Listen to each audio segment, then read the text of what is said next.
Good afternoon, everyone. Welcome to the Thursday, March 25th edition of the MMAOB Daily Podcast. I'm your host, as always, Adam Martin, and I'm joined by my co-host here on Thursday afternoons, Mr. AJ Schullo. AJ, what's up, man? I see Mr. Conor McGregor and Mr. Floyd Mayweather behind you on the poster there. Oh, yes, sir. Yeah, I got to get in the fighting spirit. Conor's fight just got announced with Poirier for the trilogy, so, I just got to put it up. Now it's been up. But, it's glad to be talking with you again. I'm glad that we were able to make this a regular thing now. It's always good to hear your opinion, have our discussions as usual. So, looking forward to getting into 260 with you. Yeah, absolutely, man. And like I said, there's some other fights that have been added to this card in the last couple of days. Well, at least one fight was added. One fight we really had no idea about that Morales-Young fight. I was told last weekend that fight was off, and there was another reporter that said it was off. So I was like, okay, it's off. And then fast forward to yesterday, AJ, at the media day, and Shane Young's there, and you're like, is this fight on again? There was a lot of confusion. There were some rumors Anthony Burchak might have slipped into that slot or something on short notice. But ultimately, we do keep this fight. But the Alonzo Menifield fight's changed. He was supposed to fight William Knight. He's taking on Fabio Cherant. Now, I'm not going to lie, AJ. I was going to bet on William Knight. I really like Knight there. I thought he had a huge grappling advantage. I thought he had a huge advantage in cardio and durability. So I actually kind of liked him. I don't know what you were thinking about that fight. I actually liked Knight, though. What were you thinking? I was actually a little bit more on Manfield, but it was a completely unbettable fight, for my opinion. They're just so green, and I like them both, but I mean, they just have so many holes in their game. It's just not a fight that I really like to bet on, that sort of thing. Totally understandable, man. But we do have a short notice replacement here, Fabio Cherant, so we'll get into that fight. And one other note here, this is why we have the update show on Thursday, AJ, because these cards don't really last long anymore, not in the COVID era. You're always going to have a few updates. The other fight it's been postponed, I guess, Hannah Goldie and Jessica Penne, so we'll save that fight. I did break it down on Tuesday's show, but it's going to take place on April 17th fight, if I'm not mistaken. Let's get this question here. You know what? Before we get into those fights, let's talk about this, because Dana White just said to Aaron Bronson that he confirmed Poirier turned down the title shot. He wants the trilogy with Conor. I don't blame him at all, man. I mean, this is a young man's sport, and get in, you get out, you make as much money as you can and get out. So I can't blame him at all. I mean, usually you want to be the champ to make more money, right? But in this case, AJ, I'm pretty sure McGregor's the money fight, right? As you can see behind you. Yeah. No, I mean, I respect. I've always liked Dustin Poirier as a fighter. I respect whichever decision he wants to make. He's been in the fight game long enough. He knows exactly what he wants to do. So more power to him if he wants to fight Conor for some more money. Plus, he gets a trilogy. He could right that wrong if you want to put it that way. And who knows? Maybe if he beats Conor, or maybe even if he doesn't, he does get a title shot afterwards. So it's not as if people might be thinking because Dustin's fighting Conor, for sure that means he's not going to fight for the belt. No, there's always a possibility that he could fight for the belt in the future. Who knows where Dustin is at? His stock is extremely high right now, as we know. So the man has a lot of authority, if you will, and. I brought this up on Twitter too. I mean, it's also another blessing in that we get to see Chandler versus Oliveira for the title shot. And I know that that's gotten a little bit of uproar, but for my liking, that is a sell. I mean, that will sell. Let's just we talked about Masvidal and Usman last week. That will sell. I will watch it. I know you will watch it too. Of course. Right now. So, well, we watch everything, AJ, to be fair. We watch every single card. But for casual fans, you see Michael Chandler in a poster, you're like, who's that guy? He's jacked. He's a great fighter. That's a guy you can sell, right? I got to be honest, man. I think that you could have given it to Gaethje instead. He is higher ranked, but he is coming off a loss too. So I can't blame them really for doing this. And also Oliveira obviously should have been in there. So, if it was up to me, it would have been Poirier Oliveira, which is what the UFC probably wanted to do. And they decided, hey, Dustin doesn't want this fight. We're going to give it to Michael Chandler instead. And Gaethje's pissed off, but he just had his title shot. I know it was against Khabib though. That's the thing. It was against Khabib, right? So it's and people are like, oh, he's 4-3 in the UFC, but look who he's fought, man. He's probably the best 4-3 fighter in UFC history. It's crazy, right? That's the worst way you can break down a fighter, by being he's 4-3 in the UFC, he must suck. No, the guy's incredible. Let's get this comment from Kevin. In my opinion, Dustin's decision is misguided. Okay, we got some dissension here, AJ. Here we go. The Conor fight is a big payday, but Conor's too flaky to bank on. What if he decides to want to fight Nate Dex or box or retire? Who knows? And Kevin had sent me a message on Twitter today saying, what if Conor pulls out of this fight? And then Poirier's left with no fight. So it's risky, right, AJ? But it's a calculated risk, right? To wait for Conor McGregor because basically Kevin's saying that the fight might not happen. It's not officially announced, I don't believe. The rumor is July 10th. I don't think it's officially announced, but I'm pretty sure they're going to do this fight. So I mean, Nate Diaz, I don't see that happening right now. Nate's like a guy. If Conor loses this fight, then he could fight Nate again, AJ, right? That's what I think. But I mean, this is a big fight for Conor McGregor too, man. If it does happen, which it probably will. it's a must-win fight for Conor, AJ. If he loses this fight, man, like I think his stock's like completely. It's already down like a lot right now. I think. It's not. It's like this. It's like Conor, man. I gotta be honest. He's like one of the most special guys I've ever seen in MMA, right? But the last 5 years, he's been so inactive, man. Super inactive, and he hasn't really performed well in the cage except for knocking out Cowboy in 40. Like, who cares about that? Like, what does that even mean, right? And I'm pretty sure that's why you bet against him when he fought Dustin again, because we hadn't seen him in the cage very much. Whereas Dustin had tons of fights, he was getting better, while Conor was chilling with his money, which I don't blame him. I mean, Oda did the same thing, but Dustin was grinding and getting better, right? And then I know you had a shot on Dustin in that fight. Yeah. Kevin says, bird in the hand is worth two in the bush, fellas. I don't know. Kevin, I definitely respect your opinion, man, but I think most people are actually kind of okay with this because Dustin's one of those guys that, like AJ, he's been in the UFC for over 10 years now, right? Like, he's never had these huge bay days. So if I'm him, I think he made the right call, man. What do you think?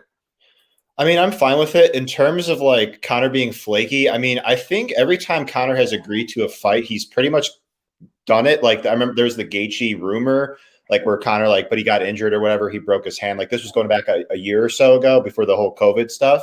But in terms of like Conor being like, I guess, quote unquote, flaky inside the octagon, that's where maybe Kevin is coming from. Cause like, but it's not, I don't know if it's so much of like, because again, we know Conor is so dangerous in rounds 1 or round 2, but an interesting stat that was brought up even before the Dustin fight was Conor has not won a fight by finish that has gone past the second round. Obviously, he won that second fight against Diaz, but it goes along with the trend that we've talked about on this very show in the past, saying like Conor, yeah, he's very dangerous early on, but if you could get him extended, he slows down. We've seen it more than once. And so when we talk about this matchup with Poirier, it's kind of a similar deal. Like, if Conor wins, he could probably win. His path victory is win in rounds 1 or 2. I acknowledge that as part of my bet when I was on Dustin, but I was confident in Dustin if that fight got extended, which I thought there was really real possibility there was, because he had the better cardio, the higher pace down the stretch. There's also other reasons. And so I don't know that all of a sudden, like, because I know you saw that interview with GSP and Ariel Helwani where like GSP pointed out, he's like, Conor needs to get out of his comfort zone if he wants to get that fire underneath him, because he cannot. Oh man, great advice, eh? I love the advice. Sorry to cut you off, AJ. I love that advice because I think that's advice. Not only can Conor take that, I think a lot of people can take that advice. You don't need people that are going to always praise you. You need people that are going to criticize you too, and people that are going to push you and say, you know what, you got to do this differently. This guy he's probably been running his training camp. He's probably telling John Kavanagh, this is what I want to do today and all that stuff. So I'm with GSP and I'm with you. I mean, I think that he brought a great point. By the way, I'm looking at the odds right now, AJ, for the Trilogy, minus 140 right now for Conor, plus 120 for Dustin. So he's still favored to win this fight. I'm not surprised. I mean, listen, lines are not based on what the odds it's not really who the odds makers think is going to win. It's who they think people are going to bet on and to create two-way action. That's really what it comes down to. So I think there's a big misconception about that too, AJ. I got to be honest. I have a lot of friends who are odds makers, and they're like, people just don't get it, and they don't understand what we do. And I'm like, I know, but that's part of the territory. But in this case, I mean, I'm not gonna make a pick right now. I have to obviously break this fight down by any means, but I think the line is kind of accurate, to be completely honest with you. I'm not saying Conor's gonna win this fight, but most people will probably bet on Conor, I would guess. Like most casual fans, they're going to be like, oh, he's only minus 140. Let's throw some money on him, right? Like, it's a good way to create two action. And he might win the fight, too. I mean, it's very possible, right? It's a great fight, great trilogy. Well, it's like last week, dude. We saw the hype factor is real with these lines. Dude, look at Kevin Holland against Derek Brunson. It was not a good matchup for Holland. If Brunson was able to get his wrestling going, he was going to – I mean, we saw that. Like Holland, of course, in hindsight, he had a chance to win by knockout. If Brunson gassed horribly, he could have beat him there. But we saw the writing was on the wall. Every fighter who wanted Holland taken down has pretty much gotten him down. Mearshart, Allen, Stewart. And you got Brunson there, who's arguably the best wrestler in the division. Like, so that hype factor, I took an underdog shot on Brunson because the hype will inflate the betting lines. And it's kind of the same case here, like you pointed out with Conor and Dustin. Yeah, no, for sure. And I didn't remember last week you asked me like what I wanted. I said I wanted as a pick him, AJ, and it ended up closing at like minus 170 for Kevin. And I was like, I'm not playing him, right? I still did pick him because the age, the reach, all that stuff. But I even wrote my breakdown, AJ. I said, I'm pretty sure Brunson's going to win the first 2 rounds by holding him down. I just think Kevin's going to come back late. And Derek, to his credit, did not gas. And I don't even want to talk about that fight, man, because I don't think we should even give Kevin Holland any sort of mention here because that was a really terrible, truly terrible performance by him. Great game plan by Derek Brunson. He looked great, but I mean, Kevin Holland, he needs to see he actually is. He's going to see a sports psychologist. That's a guy who really needs a sports psychologist, AJ. He's got a lot of talent, right? But you can't put it together for some reason, man. Like it was very bizarre. And we talked about on Monday with Marcel. I mean, like he does talk in his fights, but it's usually when he's winning. It's not when he's getting his ass kicked. And Mr. Two Checks Brunson gets another 2 checks and gets his win bonus too. Kevin says Connor talks a lot about fights he doesn't take. Frankie, Khabib, Russia, etc. And he's saying about Holland. I think a lot of Holland actually anti-Brunson. Yeah, I agree with that too. I think for me, like, I've bet against Brunson a lot in his career. I got to be honest, and I've been wrong a lot too. A lot of his fights I've been wrong betting against Brunson. And this was another. I didn't bet against him. I did pick against him. But yeah, man, Brunson looked great. I mean, good for him. I'm still not sure if he should have jumped up so far in the rankings, but that's something else. That's a different story. I should mention, by the way, I'm just looking at the odds too, and Poirier, Oliveira right now is where's this line? It's got to be there. Yeah, Oliveira minus 140, Michael Chandler plus 120 for that fight. So that's the title fight. Again, that's 2 months out. I mean, I haven't did my tape study. I doubt you have, and maybe you have. I haven't. That's for sure for that fight. But that card looks good so far, AJ. Beneil Dariush minus 165 right now against Ferguson plus 145, and then you got Jack Hermanson, minus 175 against Edmund Shabazian plus 155. Yeah. So, yeah, that's a good card, man. And you know what? Edmund, I mean, I think people are going to sleep on him a little bit because he looked terrible in his last fight, but don't count him out just yet, guys. I mean, he's a young, talented fighter, man. And that line looks a little long to me. I got to be honest, man. Jack's a great fighter, but in the stand-up, AJ, I see some flaws in his game, right? So, he's definitely grappler, though. Go ahead. Oh, sorry. I was going to say that's a perfect segue into this week, right, with O'Malley. Like, he's coming off his first loss. But the thing with these young fighters, I brought it up on my podcast. Dustin Poirier, Max Holloway, Robert Whittaker, they all lost early on in their UFC careers, and look what they became. They became champions and fighters that we know and love today. There's no reason for me right now. Anybody could do whatever they want at the end of the day, but there's no reason for me to write off fighters that are young, super talented because they lose one fight early on. There's always reason to believe that they can improve and get better. So I totally hear where you're coming from on Shabazian. Yeah, exactly. Hold on. I'm just wondering, I don't know if I can find this anymore, but I wrote an article like 5 years ago about, maybe I can find it. Please tell me. It was an article that said, it was at Cage Potato. I don't think this website exists anymore, but it was, I went through, this was like maybe 8 years ago, something like that. But it was like the top 25 fighters that lost their first career fights. And if you went through that, like, I can't find it right now. I think the website's gone, but unfortunately, Wayback Machine might have that. Let me take a look at that. I want to see this article because I remember like Rafael dos Anjos was on the list. I remember he lost his first fight in the UFC. He lost his first fight in MMA too. So, man, you can't write off a guy because of one loss. And Max is a great example too. I mean, the first fight with Dustin on the Diaz Condit card. Remember that fight, man? Dustin choked him out the inverted triangle, I think it was. Max was about 20 years old, I think, 4 fights in his MMA career. He had no business being in the UFC, and you saw the improvements he's made over the years. So I'm with you, AJ. I think young fighters can get better. Yeah, I mean, I don't know if I can find this website. I'm gonna try, guys, but this is anyways, the list was interesting though, AJ. The point is, like, man, there was a lot of fighters that, struggled in the initial stages of their careers, both in UFC and MMA in general, became superstars or champions. So Stipe lost to Struve. I bet on Struve in that fight. That was one of the best bets I ever made. Yep. Wait, did you really? I did. And you know what's funny? Nick Kalika is our big boss here at MMAOB Baker. So he his brother, he doesn't manage him anymore, but his brother used to manage Stipe years ago. And like 10 years ago. And Nick was telling me for years, like when I started this, he's like, this guy's going to be a world champion one day. And I was like, no, I don't see it at all. And I remember when I picked against it, everyone's like, you're crazy. And Struve finished in the second round. It was one of the weirdest fights ever. Like, he was winning and then he gassed out so hard. It was the only time I've ever seen Stipe gas in a fight, really, AJ. If you watch that fight, he got tired, that's his weapon, right? That's his biggest weapon. So probably one of my best picks. I mean, that was 2012, if I'm not mistaken, in London or something, Liverpool. A long time ago. But yeah, I mean, that's a great example, man. I mean, people wrote him off after, including me. I mean, I got to be honest. Like, after that, I was like, I don't think he's going to beat these guys like JDS and Roy Nelson. He beat them, like, he killed them. Mark Hunt, I'm like, he's going to crack them, destroyed them. So you're right, man. You gotta like see the improvements in fighters, right? That's one thing for sure. 100%. How about we talk about some of these fights for Saturday? Let's talk about the new ones though, AJ, because like I talked about the other fights on Tuesday. Kevin, I'll get your comment in a little bit. Let's go through this fight here between Alonzo Menifield and Fabio Cherant. So just looking at the opening line here, guys, the opening line minus 250 plus 210. Short notice fight, 3 days notice for Charant. You gotta wonder if he's gonna make weight. He's a big dude. he's missed weight a few times in his last couple of fights, AJ. Not his last fight, the one before that he missed weight. So that's something to keep in mind, guys. In this fight, and Menifield's a big dude too. But I mean, I want to get your thoughts on it, man. I know my thoughts on this fight. I did the tape study last night. I wonder, what are your thoughts on this, AJ? Do you like Menifield still, or do you think Charant's got a chance? What do you think?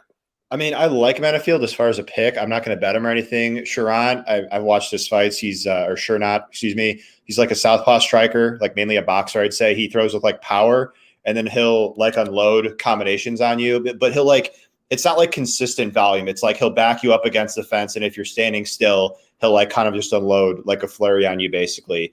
Ironically, though, most of his wins are by submission. But when I was tape studying him, the dude rarely goes for takedowns. And he's not, when he does go for takedowns, he's like not a good wrestler. And so he's like got like a weird fighting style. I mean, he's like really young, so he could get better. Maybe he's trying to still figure himself out.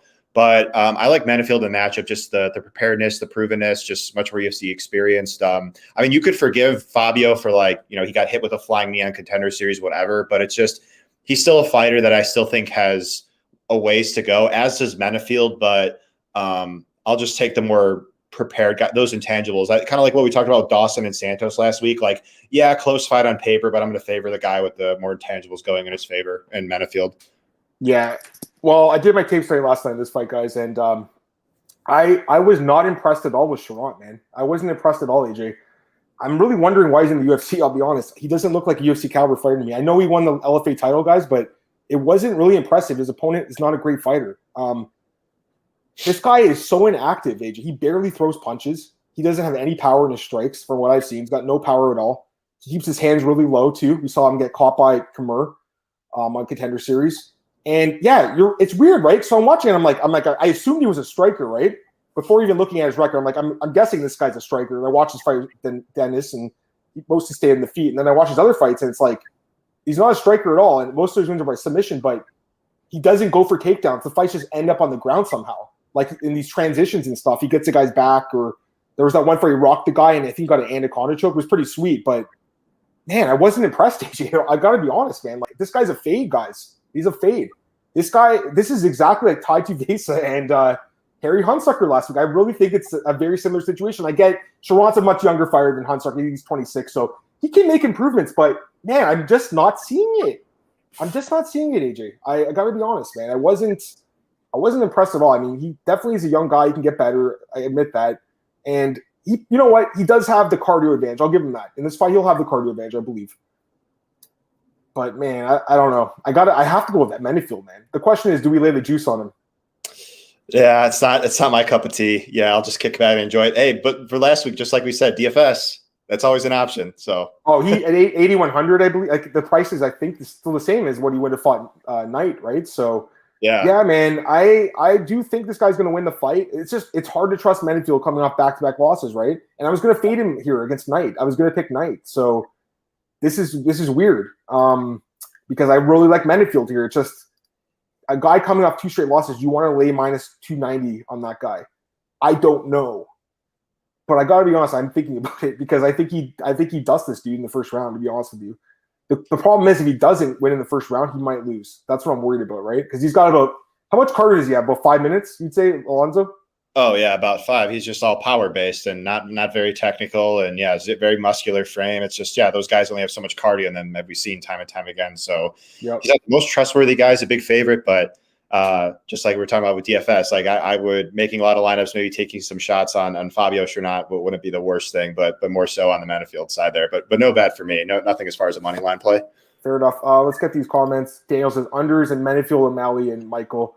Probably. I mean, I think those – I don't know if those fights go inside the distance, but I will say the O'Malley one's at 1.5, and I don't know if I want to touch that. Even though I am – what are you favoring a finish in that fight with Almeida, or more of a decision? It could go either way, right? I think it probably finishes. I mean, Almeida, he's just been hurt so many times. Yeah, probably. Bro, I'm so worried about this guy. Watching his tape back, like he gets injured in his fights, man. Like, that's not a guy I personally want to lay minus 300 on. I don't know if you touched him here or not. I know you like to obviously lay juice, but I know you took Luque, which I think he's going to win too. We talked about it on Tuesday.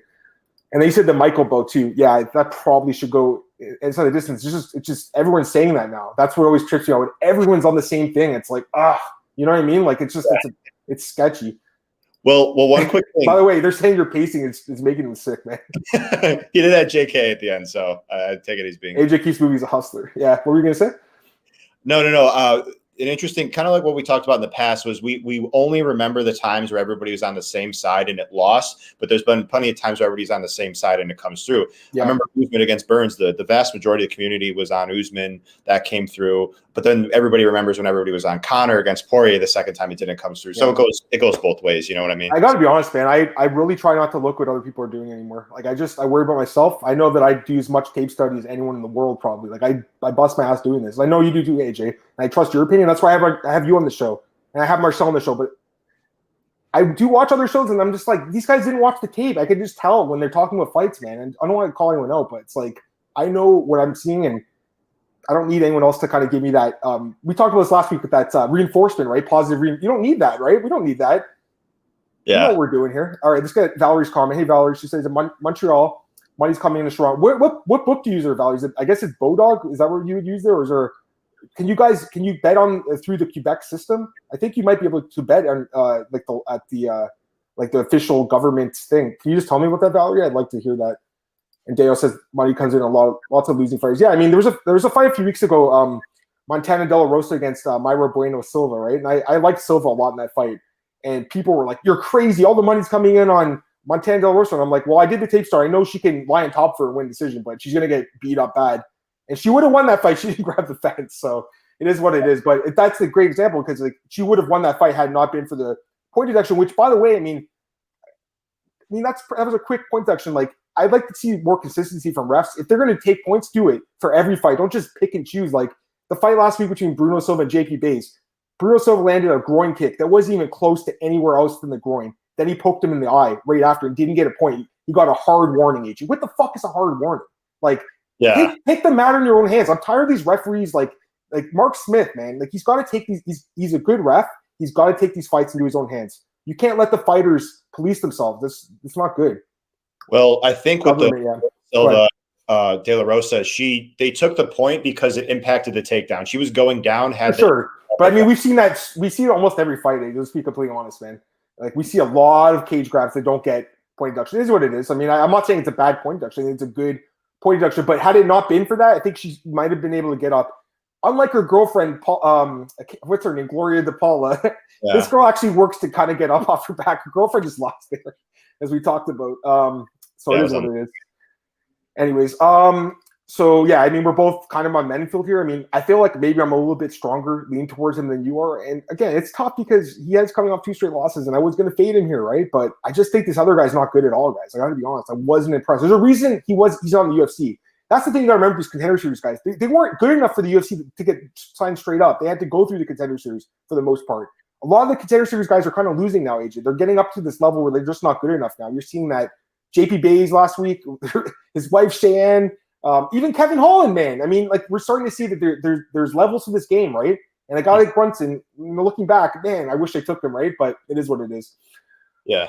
And then the other fight. So we talked about that one. And I'm assuming you're favoring a KO probably, right? A first-round knockout for Menifield if you had to, like, pick a method. That's what I would guess, yeah. Not willing to put any money on it, but yeah. He's got a lot of power, though, man. I mean, that one fight with that boat right guy where he just walked across the cage and knocked him out, that was pretty sweet. He's got a lot of power. But, man, even the Paul Craig fight, too, where he, like, landed this weird punch and finished him. It was weird. But it just, the cardio worries me. And also, he's coming off a brutal knockout loss, and I picked OSP in that fight. I mean, Menifield's a guy I'm fading, right? But it's just, this is a good matchup for him, I think. Mm-hmm. The over-under is at 1.5. Wow, that's interesting. Yeah, I couldn't even touch that. I wouldn't even touch that one. It could that could easily actually end right at 2:30 of the second round and no one would anything. Or whatever it is. Age pushing, yeah. Definitely. AJ's thoughts on Robertson Maverick. Dude, he likes Robertson, and I don't like her here, but I didn't want to get into it with him because we're on completely different sides of this fight. And I respect AJ a lot. I just think he's wrong. But I'm sure he thinks I'm wrong. So, I mean, I can get your thoughts on it, AJ, but I think that Maverick's just a much more well-rounded fighter. I think she's made serious leaps and bounds in her grappling. We saw that against what's her name? Can't remember. Pro Gonzalez. We saw it there. We saw much improved grappling.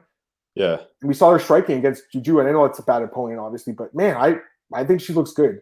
I want to get this comment. Yeah, I agree with you here completely, dude. But I didn't want to take it. I don't want to bet on every single fight. You know what I mean? So I passed. It was a bad decision to pass for sure. I agree with you, Dixon. You're right. But I chose to pass, and do I regret it? Not really. I mean, it's what it is. AJ did win some money on Brunson, so good for him. But you're right. I mean, I made a mistake there, but it happens, right? We're human. Robertson split. Maybe you see a draw. I don't think so. But yeah, give me your thoughts on this fight. I mean, give me your thoughts because I know you like Robertson here. Obviously, she does have a top game advantage, AJ, but when she's on the bottom, she's terrible, man. Well, one thing I like to say whenever I place my bets, it's not like I can't see the other side winning. It's just I think that there's value on the line, and that's why I took the bet. If this fight is standing for 15 minutes, I think it'll be Maverick that gets the better of her. She's a Muay Thai striker. She's a varied striker. Her combination striking is beautiful. I like Miranda Maverick in general, but I'm placing the bet on Jillian Robertson because I think she's a better grappler here. I'm sure Miranda has improved since the regional scene, but there's regional footage of her struggling with the takedown defense. She doesn't really sprawl, and then once she's on her back, she struggles to get up. Her scrambling ability, her willingness to dig for an underhook, it just wasn't there against Pearl Gonzalez there. And that's something that I just want to bet on. Maybe she's improved in the meantime, but I think Jillian's takedowns, she's got the ability to chain wrestle, trip takedown, single leg, double leg, is good enough to get the fight to the ground. And she's very good in top position with her guard passing, her pressure, shoulder pressure. And maybe she could work for a finish, if not just win rounds based off top control. So that's the reason why I'm playing the bet. It's like, it's a striker versus grappler matchup. So if Miranda is able to get her game going on the feet long enough, does sufficient damage, she could win the fight there. But I think Jillian's going to be able to control where the fight goes. And based off that, I favor her 60%, so minus 150. Yep. And she should be able to have the advantage there. It's the same logic I used for backing Omari Akhmedov against Tom Breeze. I knew that I was on Akhmedov. I knew that the Akhmedov was not a better striker than Breeze, but I liked his ability to get the fight to the ground because we saw Breeze taken down by Allen and Nakamura. And I tend to cap the fighters the favorite, even if it's slight, if they could control where the fight goes, which is what I see here. Maybe I'm completely wrong on this. Yeah, it's something that I'm willing to be wrong on. So we'll see. Yeah, she is an underdog too. And Kevin's saying Mav's only 23. Yeah, I agree with that too. I just really like her, man. I got to be honest. Like, I like both girls. Don't get me wrong. It's just Jillian, she's great when she's the hammer. She's really bad when she's the nail. Like, she's on her back, she has nothing. We saw against Santos. She doesn't have any striking whatsoever. You've seen that time and time. She has no striking, AJ. She really doesn't. But I'm not trying to bash you here, man, because you could be completely right. I could be wrong. And AJ's a great bettor, guys. So don't just listen to me here. It's great that we're actually different on this fight. I don't want to agree with everyone on everything. You know what I mean? That's not good when you're agreeing with everyone on every fight. Like, that's not good. You want to have some ascension. Yeah. I just think that Maverick is super young. She's getting better. I really believe in this girl. She's someone that I saw in her UFC debut. I'm like, I want to bet on her in the next fight. I said that to myself, and I'm going to do it. So I'm probably going to be placing a bet on her. We're completely different sides, AJ. We'll come in here. We'll talk about it next week. We'll see how this fight plays out. So listen, I don't want to be against AJ. I really like the guy. I love his opinion, but we're not going to agree on every single fight. And this is one where I kind of differ on him. So you guys want to give your thoughts? I'd love to hear it. I've seen both, obviously, sides of the coin. I just seen too much that I just didn't like about Robertson. Kind of like the fight with Macy Barber, just backed up against the fence and just got teed off on. That worries me, man. I think Maverick could do the same thing maybe too. So we'll see. We'll see. It's a great fight. I mean, you know what? The card doesn't have many fights left. I think we have 10 fights, but there's some decent fights on here, you know, like some interesting matchups, including this one. Yeah. Yeah. O'Malley. What about Omar Morales and Shane Young? We didn't talk about this fight on Tuesday, Marcel, because we really had no idea if it was going to happen. So now it's happening. I capped it. I did my tape study. What's up, AJ? You okay? Yeah, no, I'm good. So Morales, I favor him ever so slightly. Like, he's a more technical striker, I think, and he's going to be bigger here because that last fight against Chikadze was like his first one dropping down to 145. And like, I don't know. Like, I don't know if there's a whole lot to take away from the Ludoville Klein stoppage. Like, it's definitely not a good thing that he got knocked out there for the first time. So maybe this is like the first fight where like we see Young's durability decline, but he's generally shown to be durable. And Morales, he does hit fairly hard, but I don't think he's like the biggest power puncher ever. And so like, it could be a fight where I think like Omar is just going to be landing the harder, more technical strikes, but Young, maybe he hangs around and lands more volume. I don't want anything to really do with it from a betting perspective because I think it's going to be like a competitive striking battle. So where neither guy really has like a clear grappling advantage. So I favor Morales, but it's just like I like barely, you know, like not a strong lean. Do you have a good take on this one? A stronger take, I should say. Well, I did the tape study, and I think there's a lot of good points from both guys for sure. I mean, Shane, we'll start with Omar Morales, obviously. He's the favorite here. I do agree he should be favored to win this fight. I'll agree with you on that one too. He is. I was listening to Jack Hermanson in an interview the other day with James. He mentioned I can't remember what fighter he said, but he's like this fighter's a sniper. He waits for the perfect time. This guy's a sniper. Like he waits and waits. He's not very active with his strikes. I found AJ. He waits for that big shot, and if he lands it, man, he's got some power. We saw it against that Harvey Park guy in Contender Series.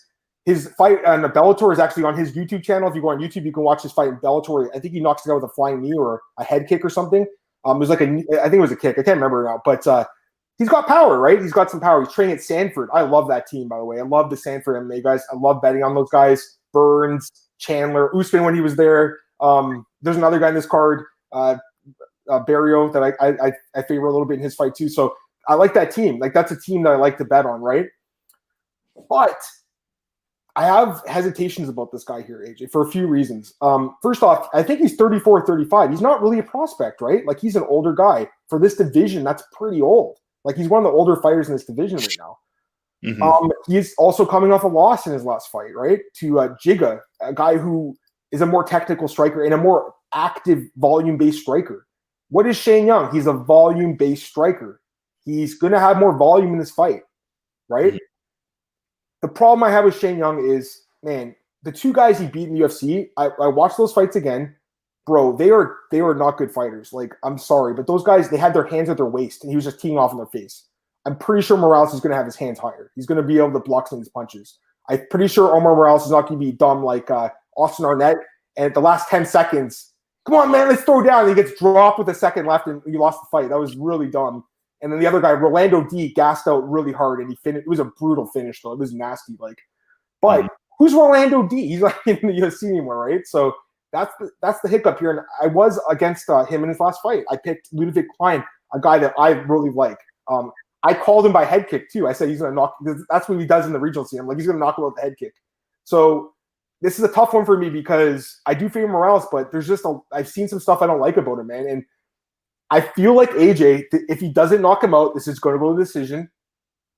And what do the judges favor? Do they favor the harder strikes of Morales, or do they favor the volume of Young? And that always worries me, man. Whenever the judges get involved, that does worry me. Is that something that would worry you a little bit too in this fight, that the judges getting involved and maybe a bad decision goes against you?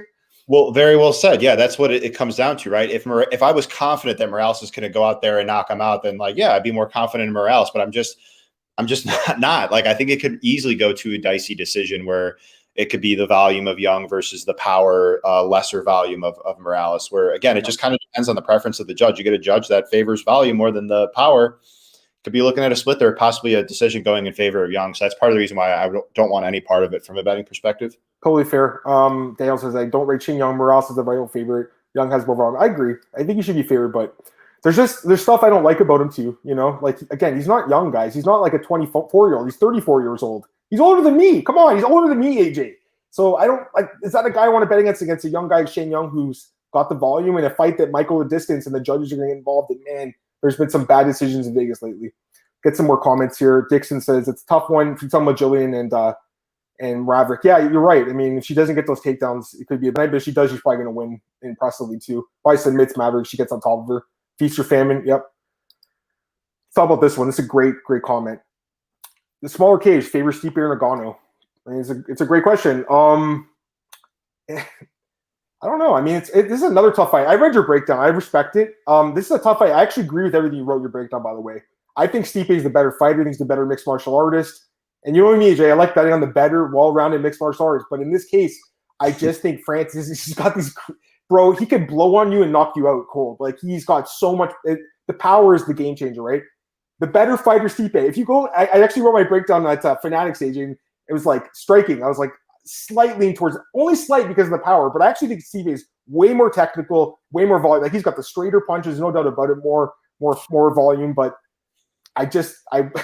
bro, he's 38 years old now. I worry about the chin a little bit. He's been knocked out a few times. Francis just has to catch him once to put him out, right? But if he doesn't put him out, he's going to lose, right? So it's actually kind of like the Maverick Robertson fight in a way. You know, if Robertson can't get the takedown, she's going to lose. Maverick can't stop takedown, she's going to lose. So it's kind of like that. I know you do like Stipe here. I totally respect that. this is a fight, agent. You're going to see people on the opposite side of the coin. There's no doubt about it. You're going to see tons of smart people on either side. It's really whatever you think, guys.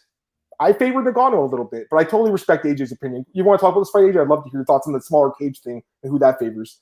Yeah, well, it depends, right? Because the smaller cage, you could use that argument and say, well, oh, smaller cage, Stipe has less distance to close to get the takedowns or get the clinch. But you could also say Ngannou has less distance to land the big power shot. So I don't know that there's a clear, objectively true answer to that question. It just kind of depends on on what exactly happens, right? Does Stipe shoot for the takedown or does Ngannou throw the first punch? Because that's really what it comes down to for me. Because you could use the argument whichever way you want, but as it pertains to the matchup, like, yeah, I mean, I totally get it. Everybody on Ngannou, if he wins, he's gonna look like he's minus like 800 or 1,000 or something, or minus 500, like yeah. But if Stipe wins, he's going to look minus 500. And I'm getting, like you said, the more technical fighter is Miocic. The fighter that has shown the better cardio is Miocic. The more well-rounded fighter is Miocic. So that is the rationale for why I was betting Miocic. If Miocic was priced minus 150, I wouldn't bet him. I got him at plus 140 and plus 130 because I believe that he should be minus 150. We saw in the first fight, he could win this fight 50-44 times 3 on all judges' scorecards. So he has a clear path to victory. It wouldn't be this huge shock, I don't think, to the masses if Stipe goes out here and wins. But it also wouldn't be a huge shock if Francis goes out here and knocks him out in rounds 1 or 2, because like we've seen, Stipe is hittable. Like we saw against Cormier, he can be hurt despite being durable throughout his whole career for the most part. So it's just a chance I'm willing to take. It could lose, but it also very possibly could win, and that's why I'm willing to take the chance. And I totally respect everybody on Ngannou as well. So we'll see exactly what happens. I mean, quite frankly, you could say literally about any fight, any outcome in any sport. You could win or could lose. Like, it's betting for a reason. It's gambling for a reason, guys. Like, there's no sure thing. We talk about it every week, AJ. Me and you're like, there's no sure thing, and you gotta have no ego, dude. I go into this every week thinking I know nothing about these fighters. I'm like, I know nothing about these guys, and then I try to learn more about them. Right, even though I know a lot about them, I'm like, I don't know much. I'm a newbie at this. I want to learn more about these guys. Let's get these comments. Daniel says, Stevie is more skillful. Power's crazy, obviously. Mm-hmm. Other fight splitting community. Yeah, it's going to be like 50-50. Kenshiro, hey, Kenshiro, what's up, man? He says, it's not that we think Stipe is going to lose. Like, everyone wants, including the UFC, wants Ngannou to win. Yeah, but again, we talked about this. I've talked about this many times. I'm with you on that, but like, I'm not saying in this comment in general, but in general, I find that type of analysis saying the UFC wants this guy to win, so he's going to win. That's really lazy analysis, I find. AJ, I'm not saying that's what Kenshiro is saying. I know he's saying more the fans want to see that, but that whole comment of like UFC matchmakers want this guy to win, or this guy's manager's close to the UFC, so they're got him a good fight. I don't believe in that stuff, man, at all. Like, everyone in the UFC is a good fighter for the most part. Not everyone, but a lot of fighters are. Like 95% of fighters in the UFC are very good. We'll talk about that fight in a second. I'll get Dixon's comment. He says, Stipe theoretically fought flyweight. Stipe would be a big favorite heavyweight division of variance. Yeah, dude, literally, I wrote my breakdown today. The first line I wrote was like, this is a high variance fight, guys. Easy pass on the bet. I mean, it is what it is. It's a pick 'em fight, man. So I can't blame anyone for taking a shot either way. I haven't made my wagers yet. Be tomorrow, but I might play this. I'm not sure yet. I mean, most people would want to have action on the main event, but for me, it's like I don't care about that, AJ. I just want to have action on fights that I'm very confident someone's going to win. You know? Yeah, that's right. I mean, again, like we said, there's nothing wrong with passing. If you don't have a good take on it, if you don't have a good read on a fight, there's nothing wrong with passing. Like you pointed out earlier, you could still think an underdog is being undervalued by the betting line. Yeah, but it's still okay to pass. I remember passing on voices against Bobby Green. I'm like, he's being disrespected here, but I didn't want to take the shot and whatever. He came through and passed or whatever, but I got to be okay with that decision at the end of the day, and that's what I am. So. Oh, for sure. Let's get this comment. Kishore says we're riding the Ngannou hype train. Yeah, he's betting on him, obviously. So I can't blame you, man. I mean, it's a pick and fight, basically, AJ. You know what I mean? It's like whoever you guys think's going to win.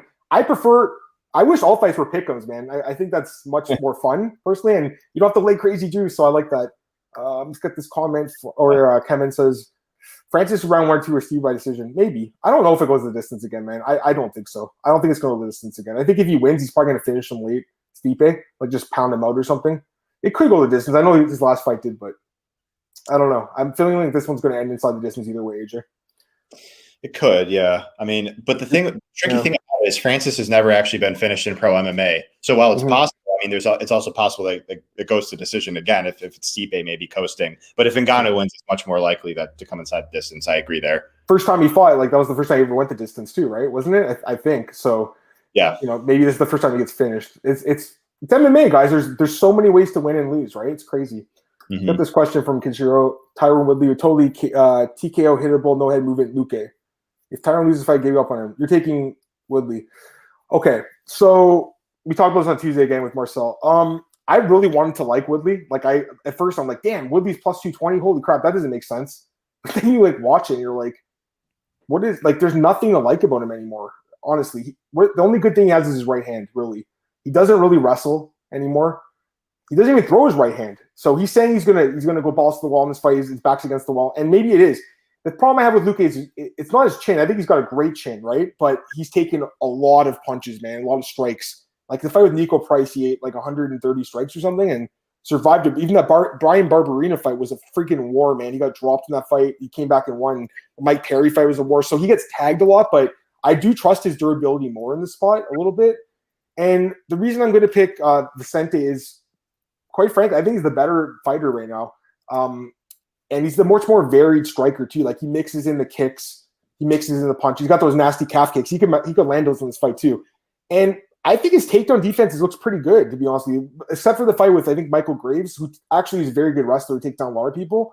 Like he's shown pretty good takedown defense. The Leon Edwards fight, I guess, was another one he struggled a little bit in with the wrestling, but I like Luque. I'm pretty sure you bet on Luque here, AJ, and I'm pretty sure you laid the juice. What did you get him at? Minus 230 or something, or 240? 240. Yeah. I mean, what's he at now? 250, I think. So right in the ballpark. And I'm assuming you capped him at like minus 300 or something.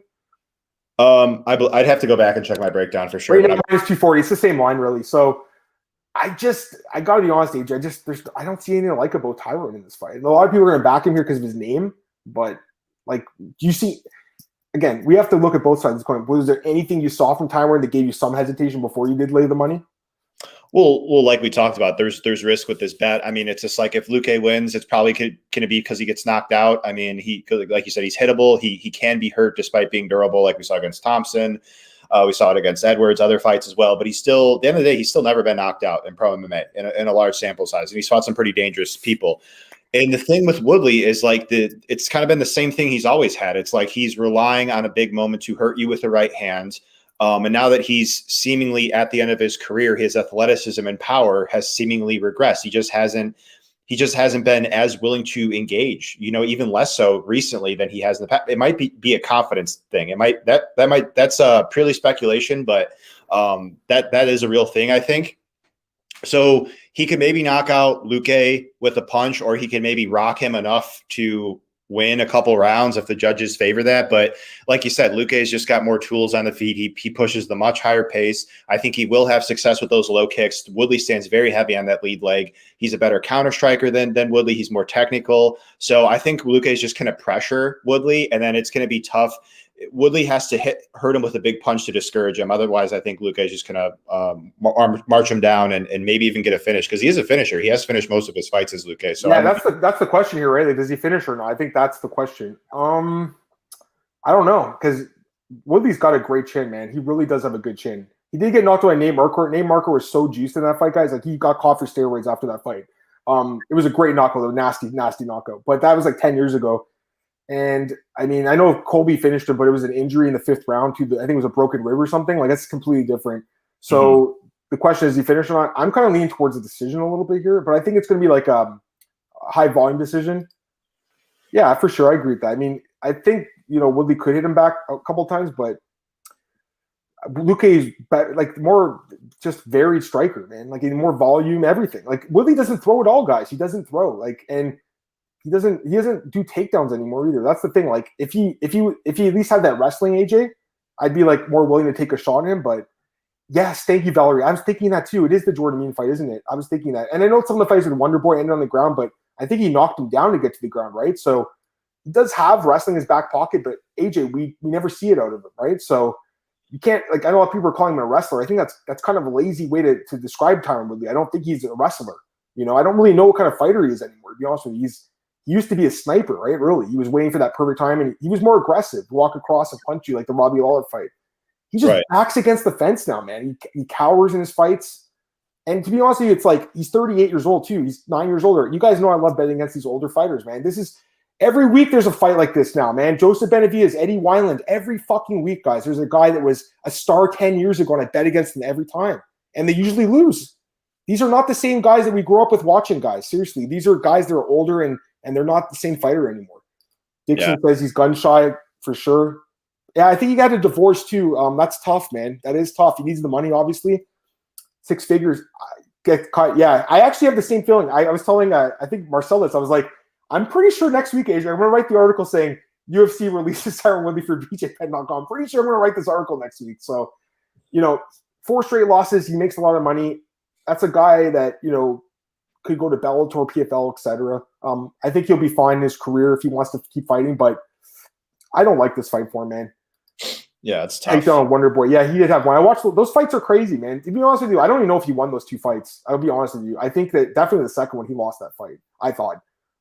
Against Wonder Boy, the fight at 209, I believe. I don't think a lot of people were split on it, but he's such a great form. Like the Darren Till fight, that is a masterpiece, by the way. Darren Till didn't land one strike in like a round and a half, but doesn't that say more about Darren just not engaging, right? Like Vicente Luque is not going to stand there and be like scared of Tyron. He's going to march forward and try to throw at him. Yeah, at least we don't think so.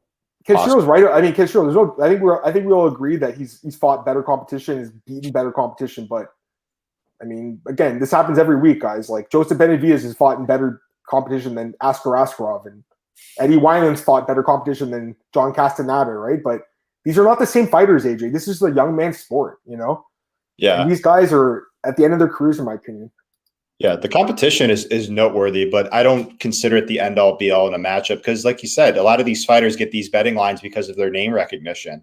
Not so much, and it's ironic too because we think of this sport as what has you done for me lately, yet people don't always treat it like that. Yeah. So it's pretty interesting. It could go both ways. I agree, and Kishiro, like, listen, man, if Woodley won, I wouldn't be completely shocked because he does have the right hand, but I don't know. I just think Luke's got advantages in a lot of places, but we'll see. We'll see. See what other comments were there.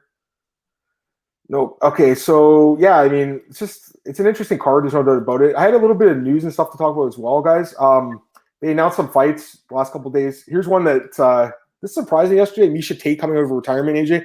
This is actually someone I think that was before your time, man. You're kind of a newbie to this thing. So she retired actually a little before AJ started betting on this stuff. Miesha is a fighter I respect a lot. I mean, I've known her for years in Strikeforce, man. And she's a great fighter, right? But hasn't fought in 5 years. Now she's coming back. She's delusional, bro, guys. Like, she's delusional. She's like, I'm going to go beat Amanda Nunes. She's crazy. She's good. She might lose this fight to Mary Renault. She's fighting Mary Renault in July. Mary Renault's she's badass, dude. She did lose against Chason. I liked Chason in that fight, but it was a competitive fight. She did lose, but she performed well for someone her age, 43. She's going to be 44 in this fight. It's the final fight of her career. I got to be honest, AJ. I hope Miesha Tate opens as a huge favorite so I can take a shot on Renault because I want to bet against Miesha. 5-year layoff. 5-year layoff.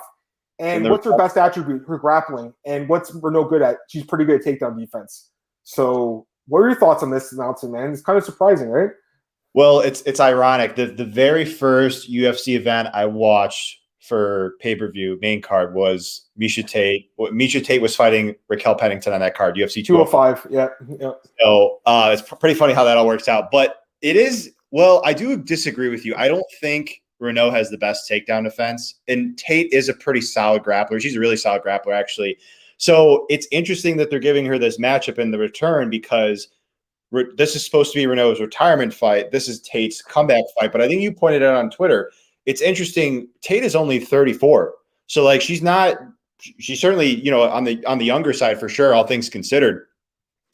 But like she's got the takedown. So this is like a winnable matchup for her in that sense. But of course there's the risk if she hasn't fought in so long. You mentioned the motivation. Where is that at? So on the other side, you could say it's a winnable case for Renault, who's been much more active, that sort of thing. So it's interesting that they're giving her this match, but I think they might be giving it to her based on what Renault told them and based off the fact that it's a favorable matchup for her, for Tate on paper. And it can maybe tell the matchmakers where exactly Tate is at in terms of like a future. So I agree with Kevin. He says, I think I don't know if she dominates her. I have to look into the fight. I honestly haven't even looked into her takedown, the takedown defense enough. I got to see the way Tate takes people down. I know she used to be called Takedown Tate. Does she even have that ability anymore? I remember the fight against Raquel Kane, she looked washed up. Against Amanda Nunes, she looked washed up. The fight with Holly Holm, she was getting her ass kicked and came back in the 5th round and won. It was an amazing comeback. But I've seen this girl lose so many times, man. Kat Zingano destroyed her. Like, she's taking a lot of damage. Ronda Rousey broke her arm twice, I think. Like, she's taking a lot of damage. 5-year layoff. That's something. AJ, I bet against that every time. You know me, man. I hate the layoffs, man. The only fighter that kind of bucked that trend was GSP when he fought Bisping, or Cruz when he fought Mitsugaki. But in general, AJ, someone who's off 4 or 5 years, that's someone you want to bet against. Someone who's been inactive, someone who hasn't been training. She's back in Vegas now. She's living in Vegas, but she was in Singapore for a while with one championship. She was executive for them. She started her family with her husband. I think his name's Johnny Nunez or something. He's a fighter too.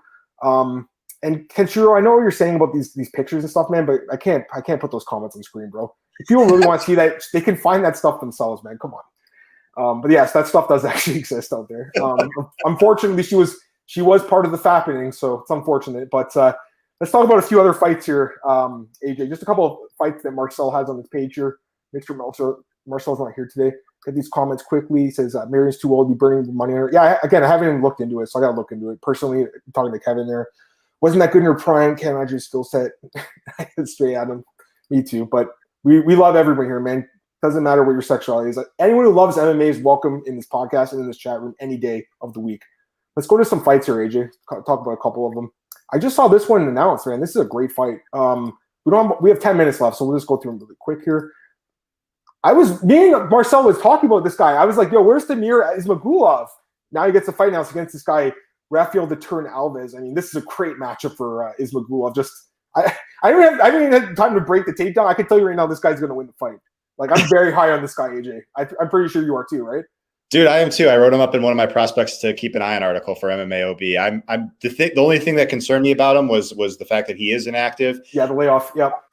And that he's not the most dangerous finisher. But you watch the guy on tape, like we see, he is so skilled, so well-rounded. Like, this guy is arguably the brightest prospect at 155. So this is a guy who has a win over Thiago Moises, which in 30-27, by the way, I believe. He had a clear win over Moises, and that aged very nicely, obviously. So this guy is tremendously talented. I'm really looking forward to this. And it's almost like the UFC is in a way giving Alves a difficult circumstance here based on the weight, right? Yeah. Yeah, so this is really interesting matchmaking. So I the previous one. They're punishing this dude, man. They're like, you miss weight, you're going to fight the top prospect in the division now.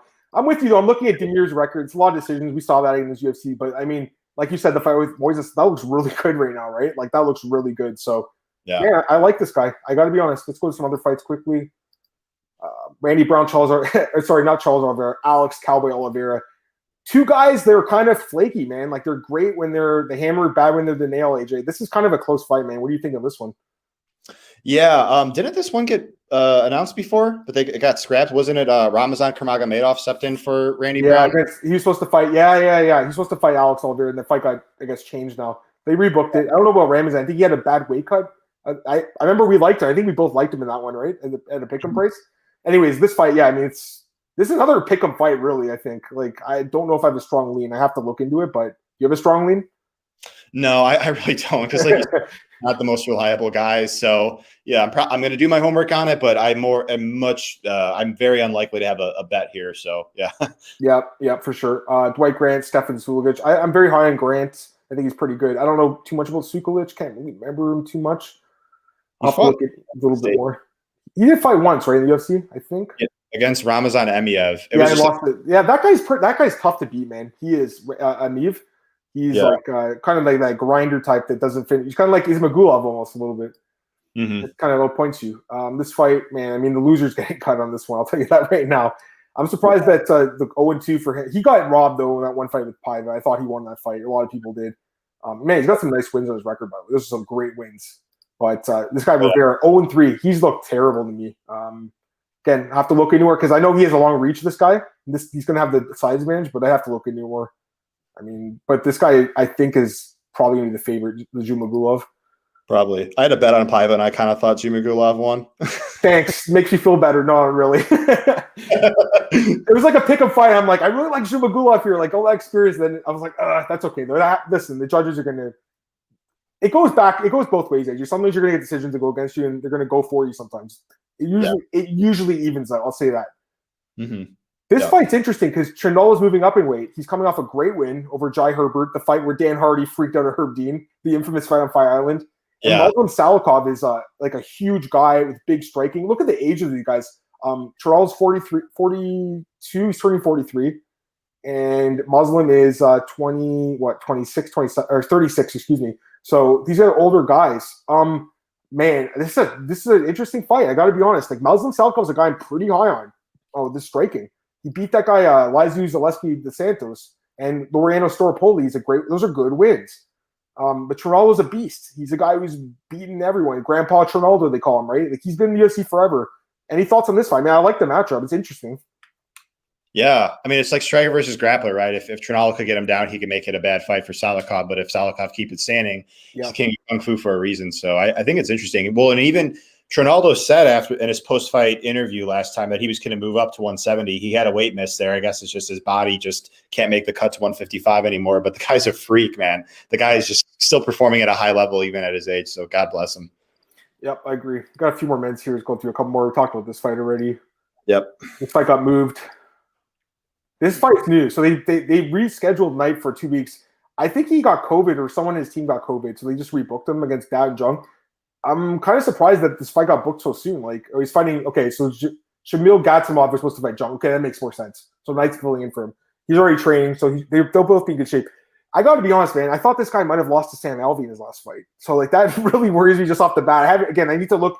Every matchup's different. I'll always look at both guys in every matchup, but that really worries me. I'm not gonna lie. Someone who's gonna lose to Sam Alvey. Like if you look at the judges' MMA decision, like the judges had it a draw, but most people thought Alvey won that fight. So I don't know. I mean, I like Knight a little bit, but I have to look at this fight. Any thoughts on this at all? I mean, not really. I saw it was booked, and I was just kind of surprised, like you. I mean, I got to look into it more. Yeah. We'll see. Yeah. I just like again, it came out of nowhere. Like this is in 2 weeks, so weird. This fight, obviously, we got this one. Johnny Munoz. It's funny because I thought this was Misha Tate's husband, so I messaged Cole. And I'm like, well, they signed Misha Tate's husband too. But his name's Johnny Nunez. This is Johnny Munoz.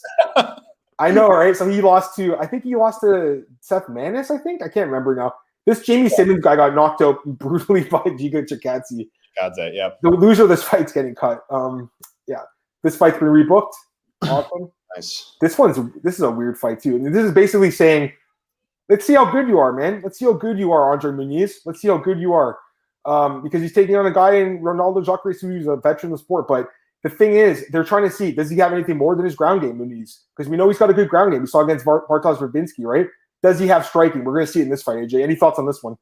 So I was wrong here. I actually thought the UFC had cut Souza. When I saw this matchup announced, I was like, oh, so he's still on the roster. But this could be the fight where if he loses here, because he's another guy that gets paid a lot of money, I'm sure, maybe in the six-figure range. So I would assume so, yeah. Yeah, so Muniz, he's looked solid so far. He's got a cardio issue and a takedown defense issue, but it's interesting. Like, yeah, Muniz, it's one of those fights where it's like it does so much for Muniz if he wins. It's like, but it's very risky for Souza. Like Souza does not have like, I'm interested to see what these odds are because I think that Souza's obviously the much more proven guy. So it's a true up-and-comer versus veteran type of matchup, just like Souza's last one. For sure. Got a minute left here. I think that's it. Oh, this fight's pretty interesting. Dusko and Patolo like that fight. Someone's probably gonna get finished in that fight, I had to guess. This is another good fight too. Nam and Ulanbekov. Good fight. This is another good fight. Great fight, man. This one. Yeah. Striker grappler. There you go, baby. Striker grappler, right? And we'll see who wins. I mean, Tim Elliott's pace is just amazing, but that guy's striking's good. And then this fight, that fight's gonna suck. I'll tell you that right now. It's gonna be boring as hell. Over 2.5, AJ, in that fight. I'll tell you that right now. That's it for today, guys. Really appreciate it. AJ, plug your stuff, man. Got 1 minute left. Go ahead. Yeah, thanks for having me on. It was awesome doing this with you. AJ_SCHULLO on Twitter, right on the lower left-hand corner, right for MMAOB, RotoWire, and now Fantasy Pros. Thank you guys so much for tuning in and looking forward to doing this again. Yep. AJ's doing the NBA. And I got to be honest, man, as a Raptors fan, I was surprised they didn't trade Kyle Lowry today. I think they should have. I think it's a mistake. They should have got some assets for him, but it is what it is. You guys can follow me on Twitter at MMAdamMartin. Podcast available. MMAOddsbreaker.com is our YouTube channel. And then all the links are below. Someone's asking the other day. Spotify, iTunes, all those places. They're all there. Stitcher, I think, too. Like all those places. So if you want to just listen on, like if you're working out or if you're going for a walk or something, you can download the podcast. You guys can also find me at bjpenn.com, mymmanews.com, Fanatics app, and Elite Fantasy, Elite Betting. Tomorrow I'll be giving up my bets for the card and my DFS plays with Duke, 4 p.m. Eastern for my podcast at Elite Fantasy. AJ, thanks again, man. Have a great day, guys. I'll be back Monday with Marcel. Peace.